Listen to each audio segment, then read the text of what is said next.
Montana Supreme Court Chief Justice debate. I'm with the Student Bar Association here at the University of Montana. The Student Bar Association is the collection of law students here at the school. Our mission is to express the needs of students and also further legal education either in the law school or outside. So this is part of that mission tonight, and I'm quite pleased with this. I would like to thank some law students, Tal Golden, one of my colleagues. I'd also like to thank Mark Lancaster, Kyle Nelson, Brett O'Neill. I'd like to thank Professor Martin Burke for giving me the idea to do this, and especially my colleague Joseph Breitenbach. He's on the SB executive board with me, and he was actually critical to setting all of this up. He was the go-between for everything. Tonight, we're going to have a format of questions asked by the three panelists here. This is Vinny Pavlish. He's a third-year law student. This is Tristan Scott. He's a reporter with the Missoulian. And this is Professor Larry Howell. The question format is going to be, we'll ask one of the candidates a question. There'll be a 3-minute time for response. Then a 2-minute counter to that. And then if the question is especially probative or they're in the response, one of the candidates is named, we'll allow additional time for response to that, about 1 minute. We'll be doing 3-minute closing arguments sometime later today. We're also showing at 7 o'clock the vice presidential candidate debate on the big screen, movie theater style. So without further ado, I'll now introduce the candidates. A United States Air Force veteran, Mike Mcgrath earned a degree in business administration from the University of Montana in 1970 and graduated from Gonzaga University Law School in 1975. He was a Reginald Heber Smith Community Lawyer Fellow in Reno, Nevada, providing legal services to low-income clients. First elected Lewis and Clark County Attorney in 1982, Mike served 18 years in that position. In November 2000, Mike was elected Montana's 19th Attorney General and is currently serving his second term. Mike and his wife Joy have been married 36 years. They have 2 sons, Pat and Chris, and 1 granddaughter, Alexis. Mike.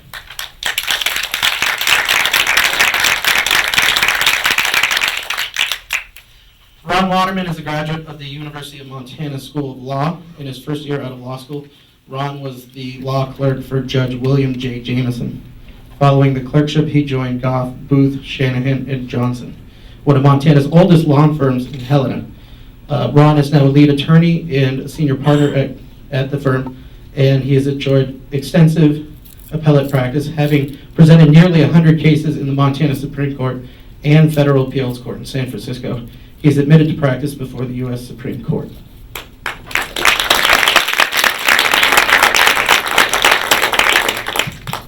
We're going to start off with kind of an introductory question asked by Vinny Pavlish. We're going to have a 3-minute response or 3-minute answer from both of you. We're going to start with you, Mr. Waterman. Tell us why you're qualified to be Supreme Court Justice, why you're running for the office, and contrast yourself with the other candidate a little bit. That's one of those sort of, here's 25 words or less to accomplish the impossible. Well, first, let me thank everybody for coming and for the Student Bar Association for putting this debate on. I think it's critical and important that we inform the citizens of what those individuals who are seeking offices like the Chief Justice position are about, what their background and experience is, and why they're running.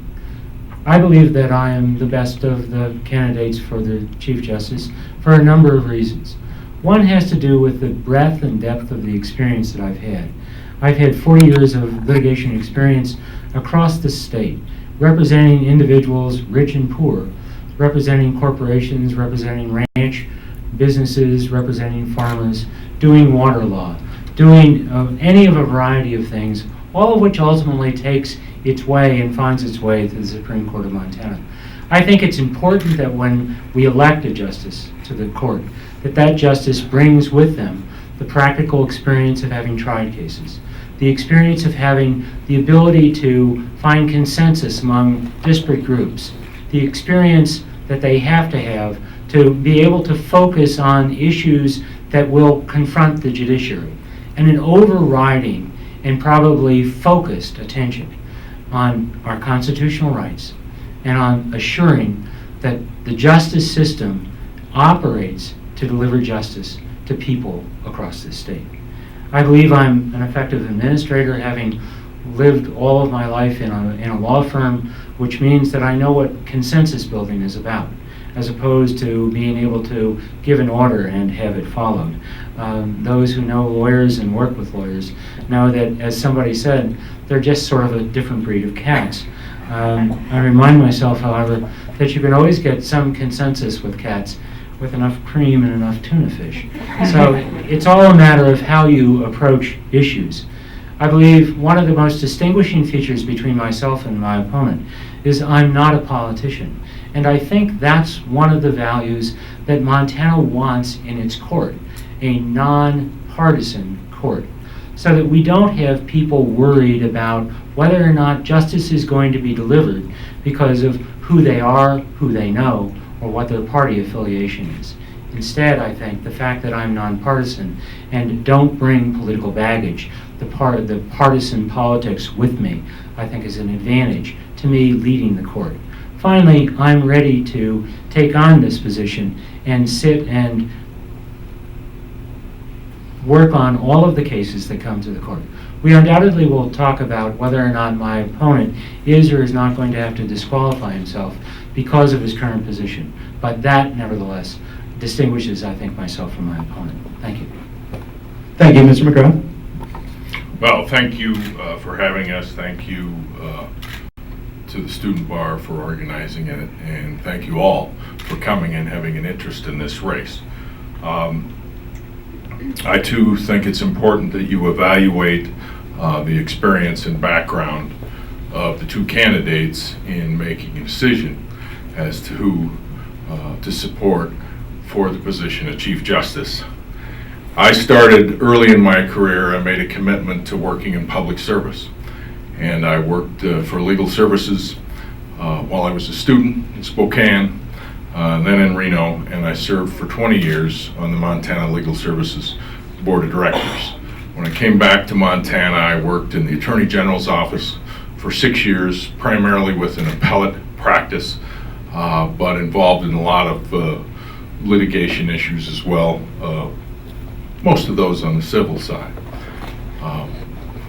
When I became county attorney, I always felt my role as a public lawyer, and I've continued that through my career as Attorney General, is to have that we have a higher obligation to the rule of law and to the Constitution.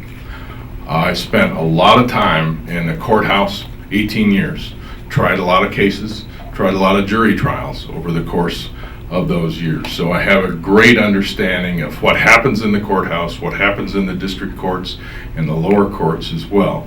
And it's an experience that I think is important to bring to the court. Also, serving as Attorney General is giving me a lot of opportunity to work with various and disparate groups, including attorneys. We have a lot of employees in the Department of Justice. There's about 750 FTE. So it's a large, complicated department. It includes the Montana Highway Patrol, the Motor Vehicle Division, a number of other facets. The court system in Montana has about 400 employees.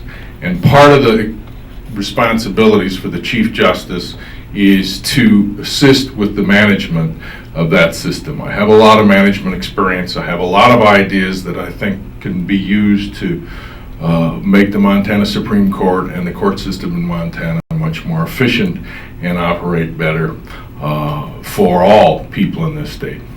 Finally, I would hope to promote the drug courts that we have across the state and expand those. We only have about 12. Hopefully we'll have an opportunity to talk about that some more later, and do some things that are relatively unique with the court system so that we can defer people out of the court system and try to find better ways to resolve disputes in a lot of different kind of cases. Thank you. The next question will be asked by Mr. Scott for Mr. Mcgrath. Good evening. As Montana's Attorney General, you have expressed doubts under oath about Jimmy Ray Bromgard's innocence, even after DNA evidence ruled him out as a perpetrator of the crime and he was freed by the courts.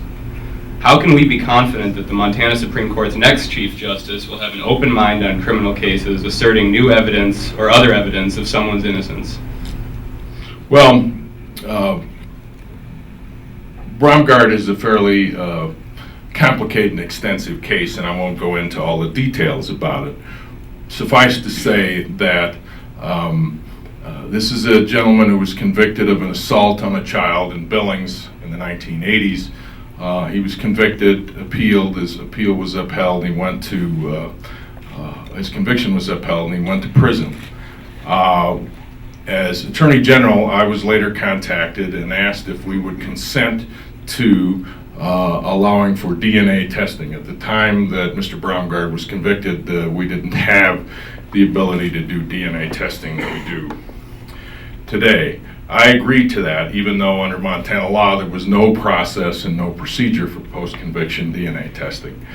We agreed to that. The samples that were available were tested in a lab in California, subsequently retested in the Montana crime lab.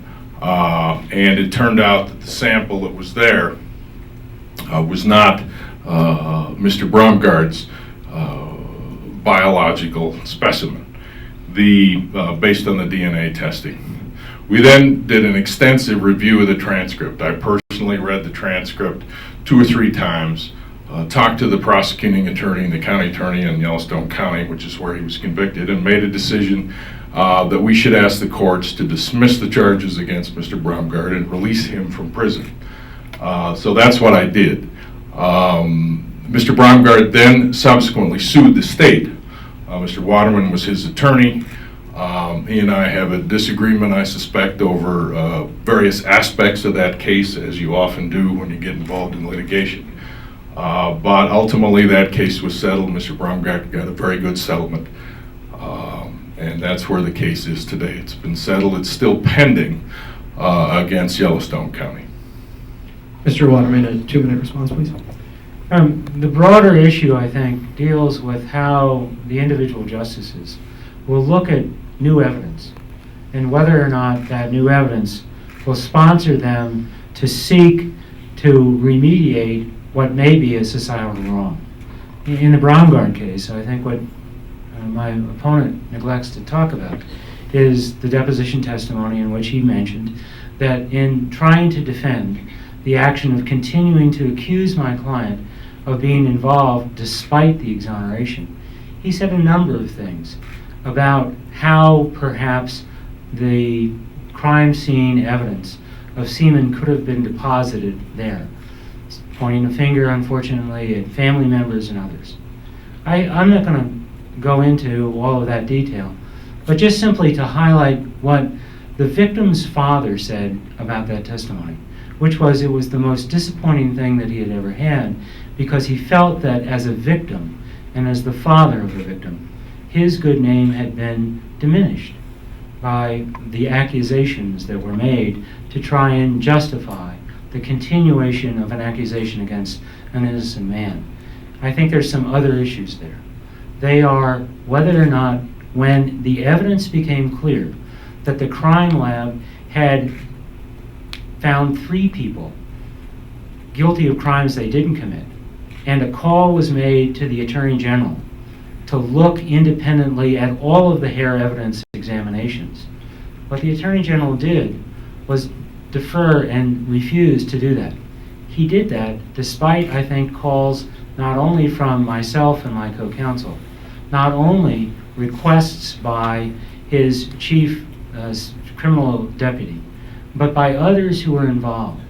I think that when evidence comes forward that suggests the continuation of the need to look for innocence and truth, one can't turn your back on that evidence. Thank you. Would you like to respond quickly? Yes, I would. First of all, I think the larger issue probably is how would one of us as a member of the court look at evidence when it's presented to you, and I think you have to look at the record. I'm the guy that agreed to allow for DNA testing, and I'm the guy that made the decision to let Jimmy Ray Bromgard out of prison. I think that's a significant record, and I think it shouldn't be ignored. In terms of the follow-up with the crime lab, let me just address that briefly. We did an extensive evaluation. The guy that did the hair testimony and the hair examination, his name is Arnold Malikoff. He was the director of the crime lab here in Montana in the 70s and 80s. He left Montana in 1989. We went back and examined every single one of his cases. We did an extensive review of his cases. We hired an independent person to come in and conduct the review, and we presented the evidence and the facts that we came to as a result of that audit to the Crime Lab Advisory Council. We were sure then, and we're sure now, that there are no other individuals that were wrongly convicted based on the testimony of Arnold Malikoff. Thank you. This is an interesting case. I suppose we'll have to move on. Professor Howell? Good evening, Mr. Waterman. Good evening. In 1997, the Montana Supreme Court struck down as unconstitutional a Montana statute that made it a crime for consenting adults of the same sex to have sexual relations.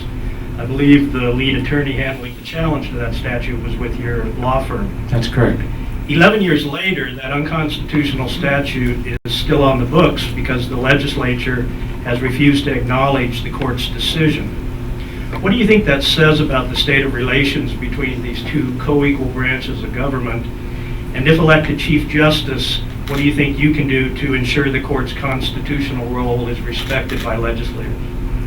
I am familiar with the case, and I'm familiar with the fact that despite a number of efforts, the legislature has repeatedly refused to remove a law from the books which the Montana Supreme Court has said is unconstitutional. It seems to me that, first of all, we have to respect that there are three branches of government. And the question as to what laws are going to remain on the books is one of those functions of the legislative branch. I think the court can, however, continue to work with the legislature in that and a variety of ways to make sure that the legislature understands that when they proceed in the fashion in which they have, what they do is they disregard the importance of the rule of law. And I think that by working with legislators to underscore the importance of the rule of law, you start to bring, I think, change in the minds and the actions of the legislature. We have to have a judiciary that the public respects. We have to have the laws in this state that people respect because that is how we function as a society. If you go down the street, most of us drive 25 miles an hour. We do so because we have a fundamental respect for the law, not because there's a police officer on every corner. We file our income taxes, most of us regularly, and report our income voluntarily to the government. We do so because of the rule of law. As a court, we must make certain that we stand in respect to the public and with respect in the eyes of the public, to assure that when the public understands what we are doing, they come away with a respect for the institution of the rule of law and for the integrity of the judiciary. We do that in a variety of ways. We do that by making sure that we don't have conflicts of interest as judges. We do that additionally by reminding ourselves under Canon 4 that we have to make certain that the appearance of propriety is there as well, that the appearance of a no conflict of interest is as equally as important as no conflict of interest. So I think we have education to do with the legislature. I think it can be done effectively by a Chief Justice who wants to talk about concept of justice, concepts of the integrity of the judicial system, and concepts of how we must proceed forward to ensure that the rule of law is respected by all citizens. Thank you. Mr. Mcgrath? I think one of the primary responsibilities of the Chief Justice is to make the case for why it is important to have an independent judiciary. Why is it that we have a system that works as well as it does in the United States? And I do think that the cornerstone to the society that we built in this country over the last 200 years is the fact that we have three branches of government, and that the judicial branch is an independent branch. If you look at the economy and you look at why this economy thrives, it is because we have a method of resolving disputes. If there's a commercial dispute, we have a way through the court system to resolve it with an independent arbiter. If we have a criminal system or a criminal problem, we have a way of ensuring that the person who committed the crime is held accountable while at the same time being afforded rights to due process and justice. If we have a family dispute, the same thing.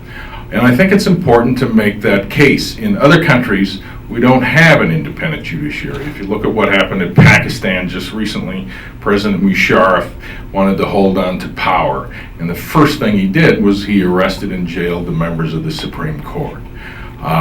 That's the kind of thing that wouldn't happen in this country, but it's nevertheless symbolic to what could happen if we don't maintain the independence of our judiciary. So I think it's the chief's responsibility, it's the court's responsibility through their opinions, through their actions with the other branches of government, through maintaining integrity in the system to ensure that people do respect the rule of law and understand why we have the system that we have. Thank you. We're going to go with Larry Howell, Professor Howell, with a question for Mr. Mcgrath. Your opponent has alluded to this several times, so let's address it head on. Mr. Mcgrath, Section 31803 of the Montana Code states that a justice of the Supreme Court, quote, must not sit in any action or proceeding when he has been attorney or counsel in the action or proceeding for any party, close quote.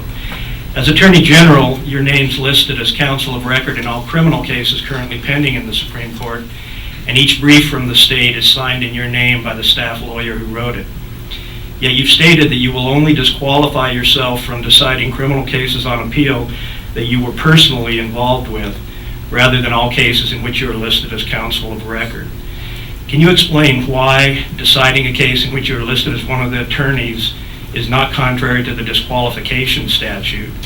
And if it is not, why it does not at least create an appearance of impropriety to have the same person listed as a lawyer and a judge in the same case? Well, I think you got your facts a little bit wrong. What we've been talking about prior to tonight is a lot broader application of the rule. The fact is, if my name is indeed listed, if I am counsel of record in a case, then I have no intention of sitting as a justice in that particular case. But most of those cases, virtually every one of those cases is already assigned to another panel and will proceeding. There are a few cases, that won't have been assigned, but I don't intend to sit if I'm counsel of record. The discussion is broader than that. Every criminal case is brought in the name of the state of Montana.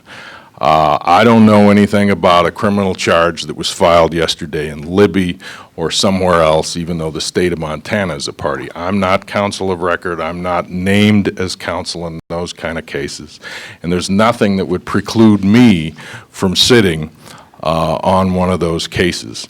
The ABA model rules have a provision that deal with the situation where you have an attorney that has a public practice, or an attorney such as myself. I'm the attorney for all of the people of the state of Montana as Attorney General. The model code recognizes that that's a unique situation. It's different than attorney in private practice who has a specific client or a specific group of clients. And it's made it clear that the way for a person who's coming out of the practice, such as I have, onto the bench should disqualify himself if, in fact, he's had personal involvement in those particular cases. That's what I intend to do. That's the process that we went through when Justice Morris was elected to the court. He had served in my office as the state solicitor, and that's the practice that I'll follow. Mr. Waterman. Tonight is the first night that I've heard the Attorney General acknowledge the existence even of the statute that I thought clearly disqualified him from serving on any of a number of cases that are already in the system and which will remain in the system after the current Chief Justice retires and the next Chief Justice comes to replace that individual. I think we now hear basically an agreement across the board, but the consequences of that agreement is, I think, far-reaching. Number one, the agreement is that named attorneys have to disqualify themselves under the statute. I started bringing that matter to the Attorney General's attention back in July when I gave a speech at the County Attorneys Association and then provided Mr. Mcgrath with both the underlying statutory framework and an invitation to take this matter to the public so that a third party could look at it and make a determination as to what was correct. I believe now we have an understanding. If Mr. Mcgrath is the Attorney General or is the next Chief Justice, he will have to disqualify himself from all of those cases in which he is a named attorney. Right now, that's about 200 and some cases, 240 cases in the docket. Not all of those cases will be decided between now and December. Likewise, there will be more that will continue to come through that system that he will have to disqualify himself. Thus, I believe, we still have an agreement now that Mr. Mcgrath will have to disqualify himself from a substantial portion of the underlying docket, probably as much as somewhere between a third and a half of that docket. I thank him for that concession. Would you like a quick response? No, I think we've hashed this out enough. Mr. Scott, actually, a question for Mr. Waterman. As Chief Justice, are there any changes you would suggest for the statewide court system to improve how it operates for the public, particularly in terms of access to justice? Access to justice is probably one of the most important challenges that we face in this state. In many of our counties, over 50% of the docket filings are done by pro se litigants. We have to be sensitive and aware to the proposition that we have much work to do relative to how we make certain that access to justice is extended to everyone. I have said repeatedly that one of the major themes that I have in my campaign is the concept of justice for all. And I repeatedly point to the proposition that as important as the word justice is, the last two words of that phrase are equally important. The for all part is essential. We have to make sure that we open our courts to more and more individuals. That means urging more lawyers to do pro bono work, urging the courts and finding the courts to continue to do the good work that we've done with pro se material.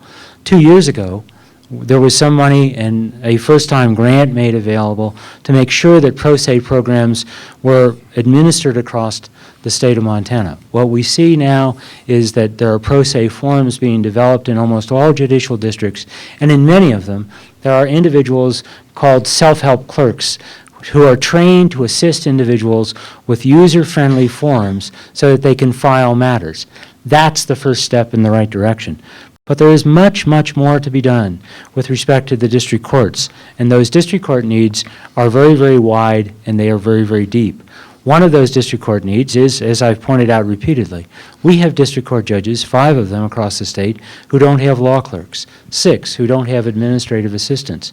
We have a task force that has come back saying that we are short 15 judges, and right now we have 43 judges. So we're down almost a third of the size of the judiciary that we should have to effectively administer the justice that the public wants and seeks in and through the court systems.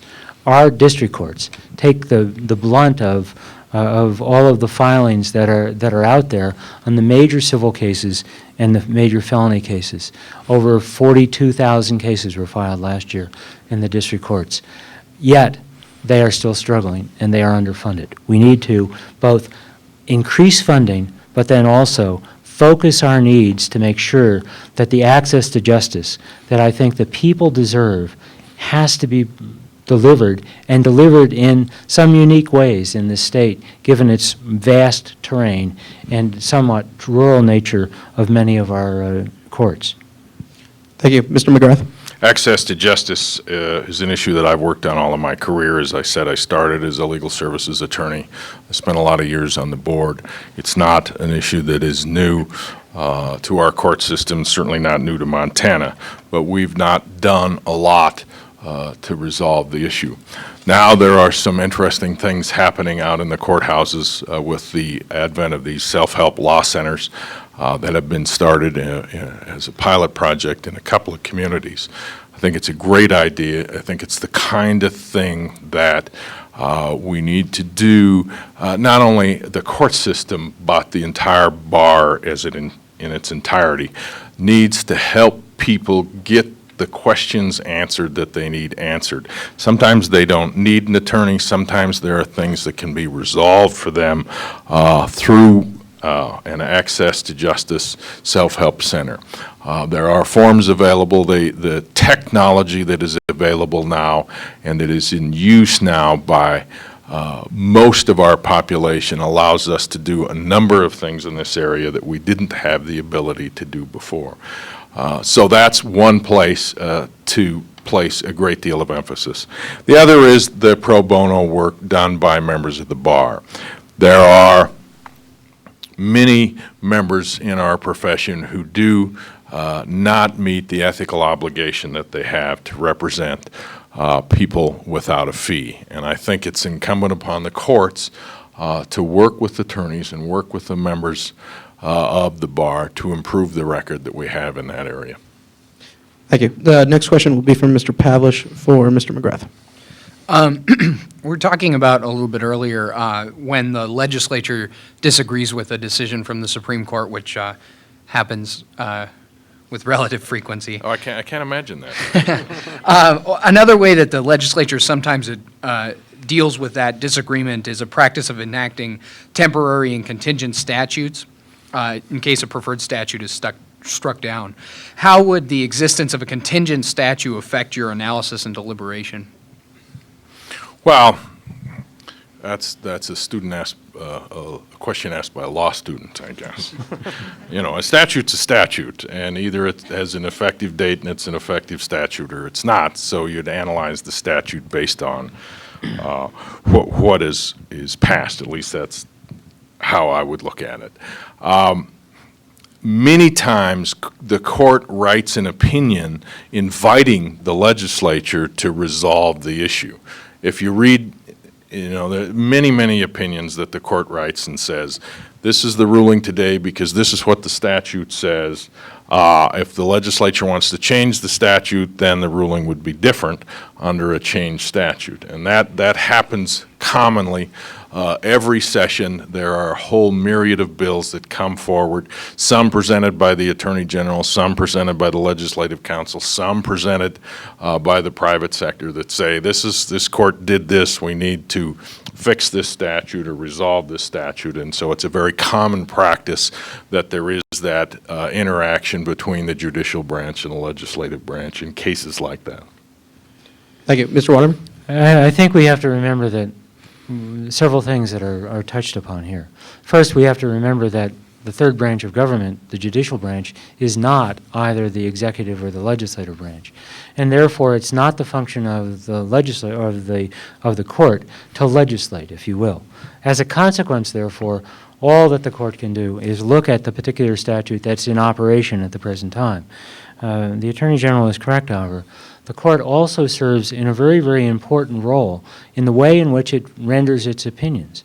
I believe that one of the most important things to do for both the bench and the bar, for the public in general, is to make sure that the opinions are carefully prepared and presented so that the court and so that the practicing bar and so that the public as a whole has an understanding of the rationale and reason behind the court's decision. In some instances, that will spawn reactive legislation to address or fix problems that were addressed in the litigation. With respect to the particular issue of what do you do if there is a, quote, backup statute, I believe that what you do in those instances is look at the case that's presented, the law and the facts that's presented to you, which is not the backup statute. That backup statute, I think, for a court to recognize that would be to go beyond the very case that's being presented to it and inappropriately act outside of the confines of how a court should act. So as a consequence, with respect to the particular question, I don't think that there should be anything done relative to that. But I do think that the court needs to remember that there are times when it can provide education and direction to the legislature and others by its opinions. Thank you. Mr. Pavlich, you have a question for Mr. Waterman. Yeah, this one's a bit less legalistic. Name a U.S. Supreme Court justice, current or former, who best exemplifies the type of judge that you would like to be, and explain why you like that justice, and explain any differences or similarities in your judicial philosophy. Well, I'm going to go beyond the question for just a little bit, simply because what I'd like to do is just simply talk about the person who is my primary mentor, W.J. Jameson, for just a second. He should have been a Supreme Court justice, so in some respects I believe that I'm capturing the spirit of your question, if not the accuracy of the underlying issue. What Judge Jameson brought and taught was that you can be a great intellect with humility. Judge Jameson taught the preservation of law starts with a respect for the law and the Constitution.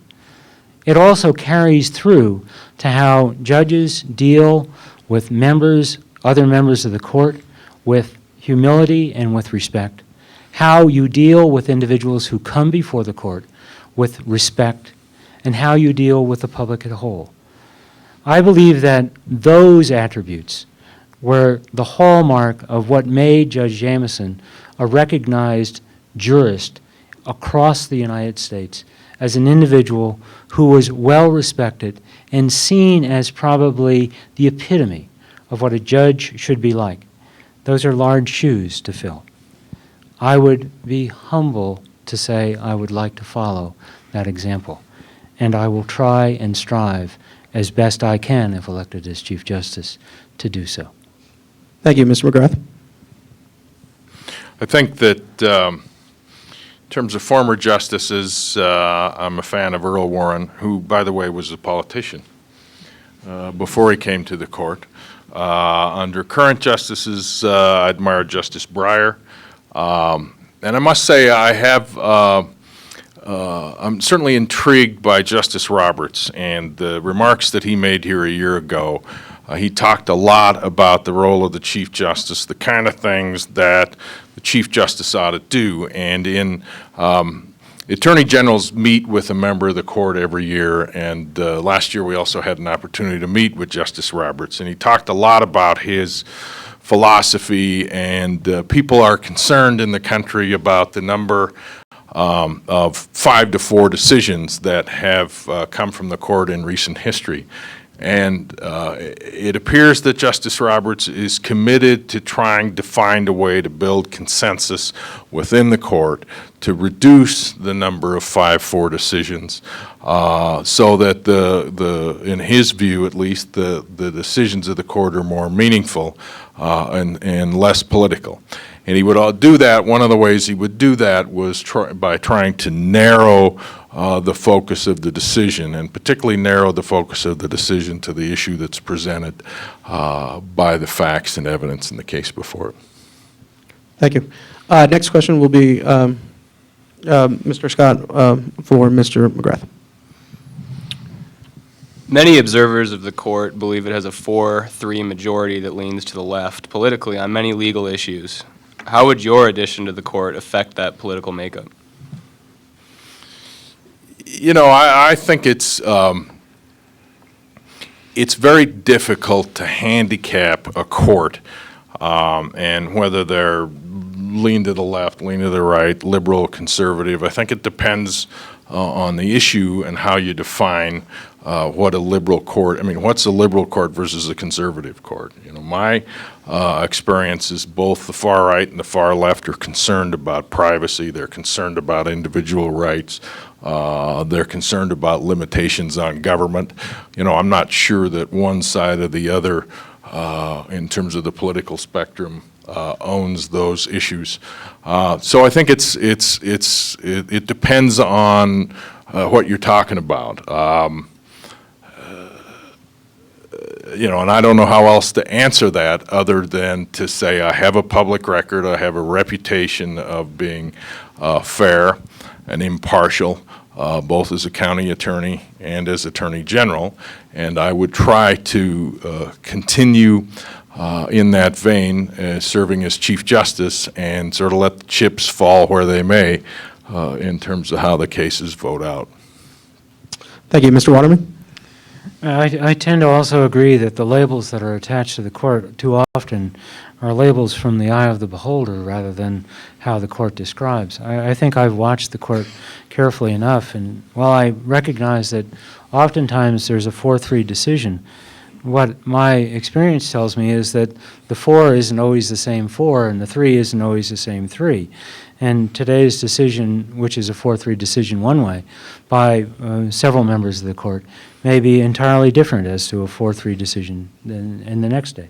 So I do think that a lot of times what we see and hear as to an evaluation of the court is too often in the eye of the beholder. I think someone once said that an activist court is a court that's ruled against you.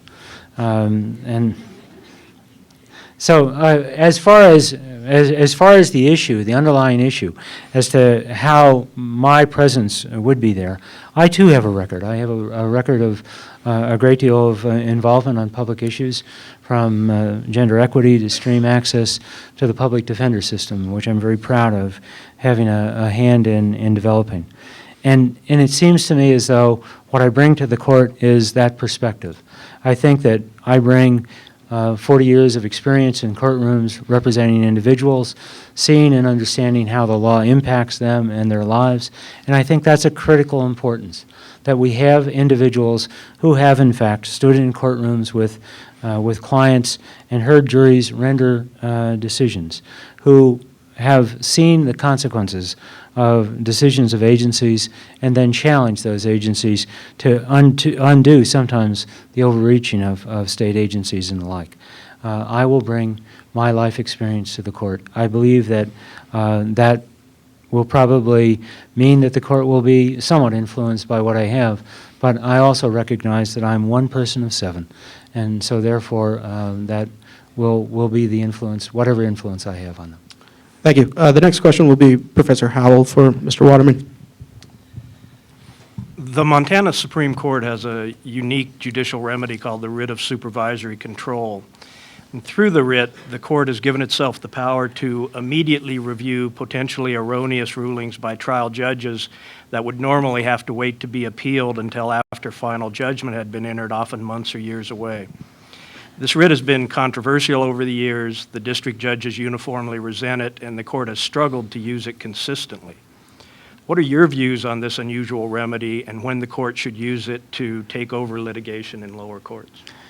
Well, I think the court has, in the last decade or so, recognized how unique that tool is. It is set forth in our Montana Constitution, so the power has been granted to the court by the people.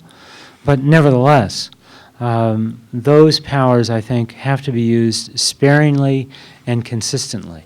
And I think what the court has done over the last decade is spelled out the circumstances under which the special writ of supervisory control can in fact be exercised, and have limited substantially.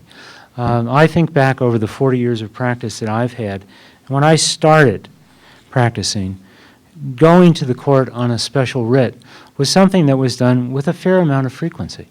Lawyers, myself included, ran to the court on more than one occasion because you wanted to turn aside an adverse ruling from a district court judge. That no longer is the case. Right now, the requirements of that special writ say that you must really clearly demonstrate the special circumstances that the writ, of why the writ should be applied. That being said, I think there is a function sometimes for that writ of supervisory control to be exercised with a great degree of care and deliberation and consistency. But there are times when, quite frankly, addressing a problem immediately and preventing a long and protracted trial from going forward to be only then reversed on appeal when the error is so obvious that I think the writ is appropriate. But again, I would follow, I think, what the court has constructed as a very careful set of guidelines to limit the utilization of that writ and to use it only in the rarest of circumstances. Mr. Waterman? Mr. McGrath. It is an extraordinary writ and should be viewed with disfavor by the Supreme Court. It certainly will be by me if I'm the Chief Justice. I do think there are certain occasions and certain circumstances where the writ is appropriate, but I think those are very rare. I think the court should defer to the district courts, should defer to the trial process, should defer to the fact finders on matters such as that. And my experience is there are a number of attorneys in Montana who go to the court with writs of supervisory control as a routine matter, both in civil matters and especially in criminal matters. And I think that it needs to be that rare situation in that rare case where the court would actually grant such a writ. Thank you. Professor Howell, do you have a question for Mr. McGrath? Yes. Both you and Mr. Waterman have identified the court's backlog of pending cases as a significant problem requiring the new Chief Justice's immediate attention. The legislature, however, has been unwilling to fund an intermediate appellate court to relieve the court's heavy caseload. Will you seek legislative support for a new appellate court?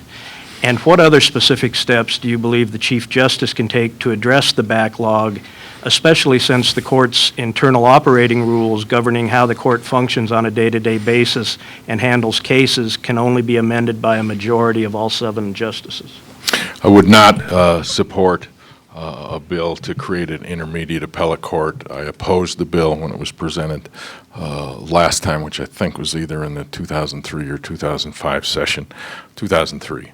And I don't think it's the solution that is needed. I think it creates as many problems as it solves, and it just creates another level in many cases of delay and creates more problems. At this time, I don't think it's necessary. I do, however, have grave concern about the backlog as it exists at the court.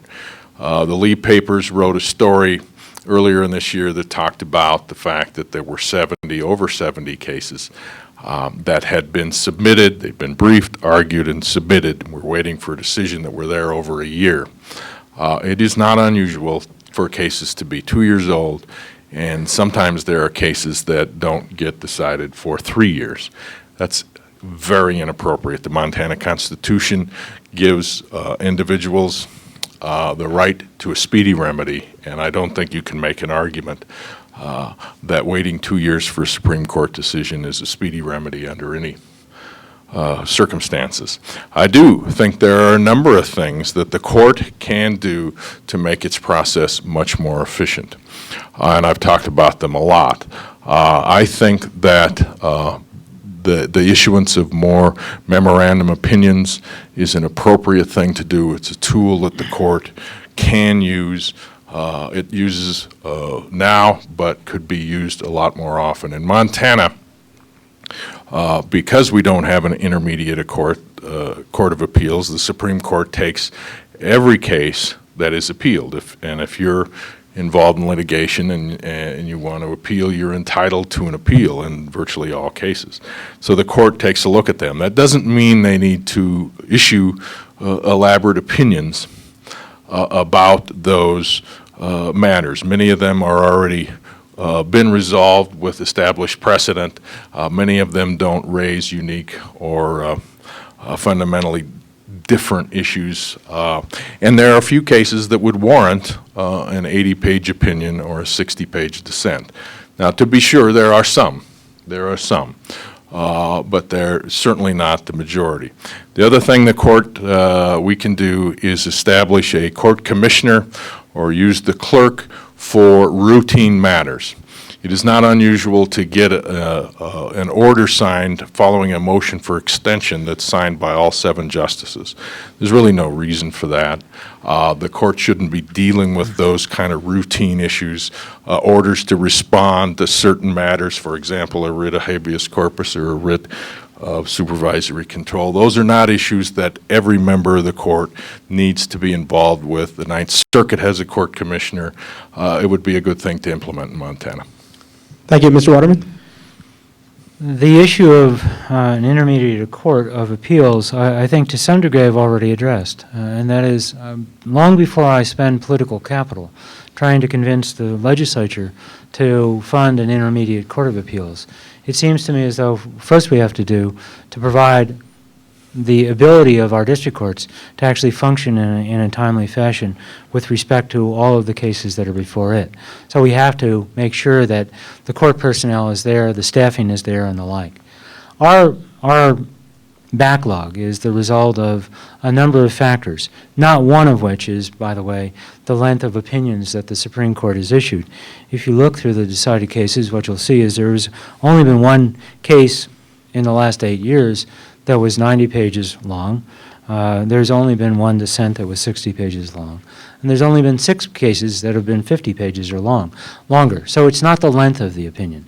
What has happened, however, is that in 2001, the legislature gave to the Montana Supreme Court the responsibility of bringing about a unification of the courts and bringing about a state assumption of the courts.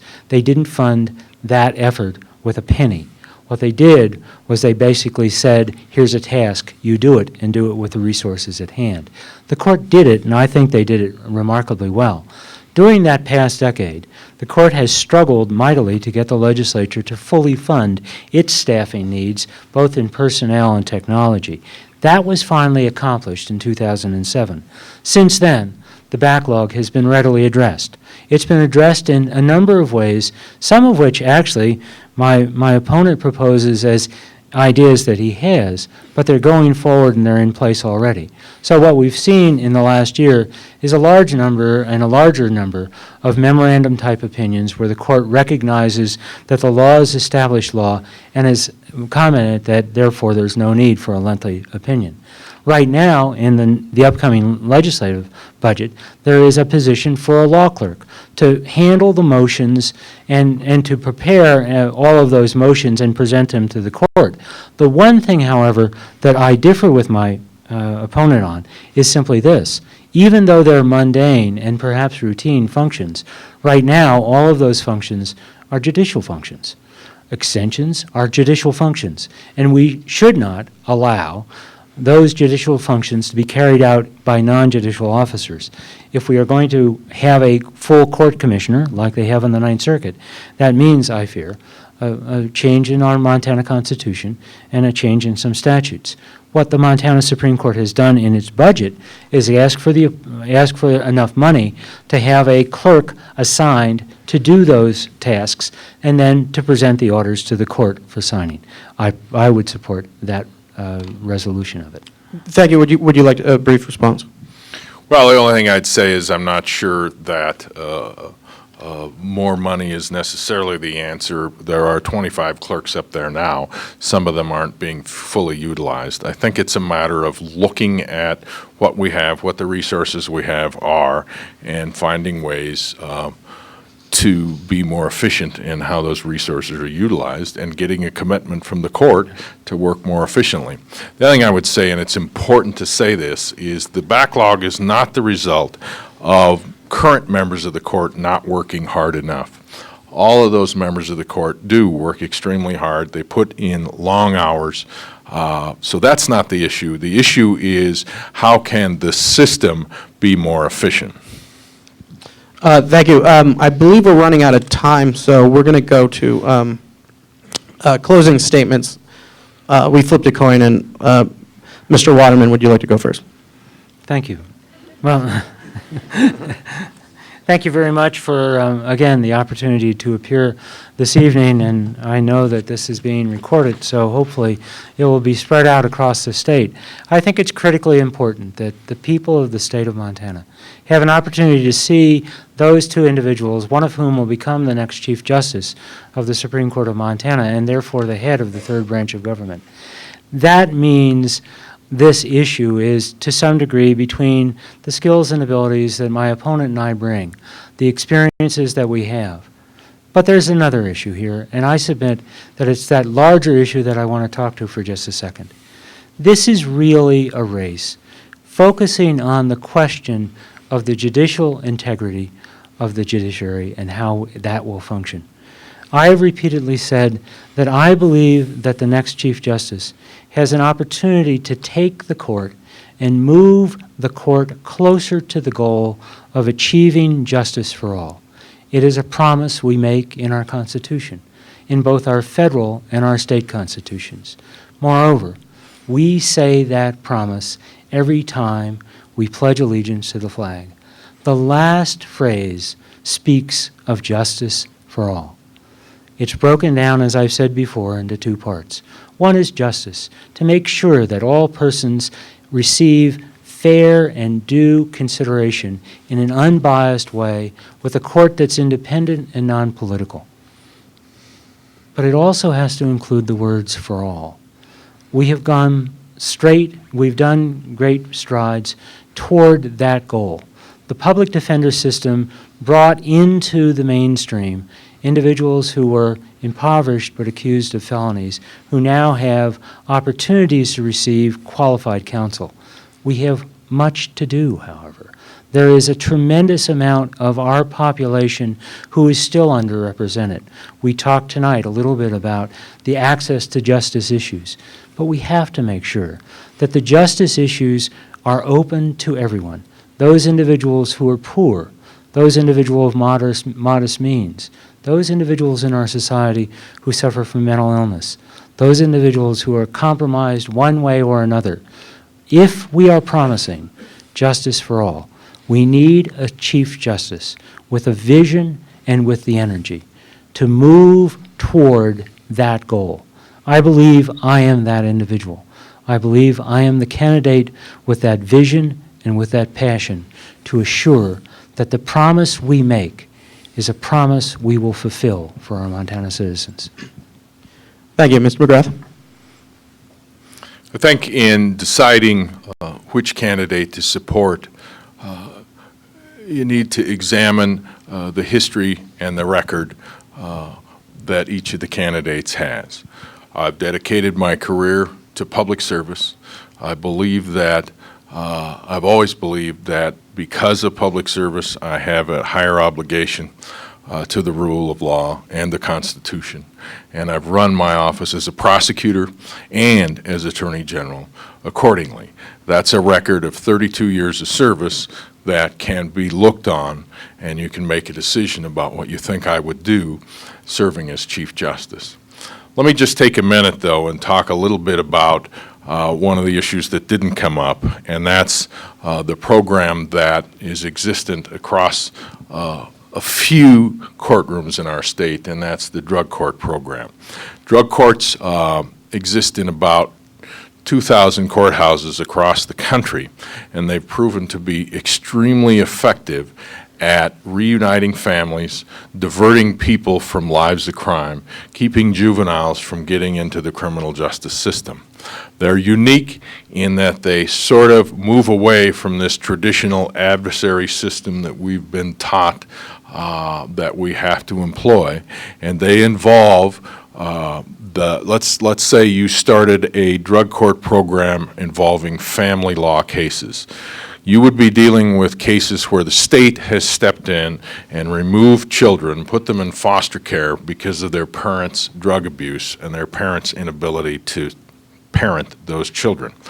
The way the process works is each of those children gets a representative through the CASA system. The social work department is involved because the children are in foster care. Generally speaking, there's a public defender assigned. There's going to be somebody from the prosecutor or county attorney's office. You've got the judge, and various other personnel can be involved depending on the case. Those individuals meet on a weekly basis, including the judge, and the person then comes to court on a weekly basis, has specific tasks that need to be met. If the tasks aren't met, there are then consequences to those persons who don't meet the task. And I've seen judges in this state send people to jail for 3 days, for 30 days, depending on what their situation was. But the programs have been proven to work. They are very, very effective. They're cost effective if you think about the costs of keeping a child in foster care, about the costs of keeping somebody in prison for a year. It is the kind of thing that we should be doing in our courthouses all across the state of Montana. And it's an issue that I intend to pursue if I'm elected Chief Justice. Thank you all for coming. Thank you for your interest in this race. We appreciate that you're here tonight, and we're glad the big screen didn't start before we got out of here. I would like to thank you both for coming. I realize you have busy schedules, so thank you.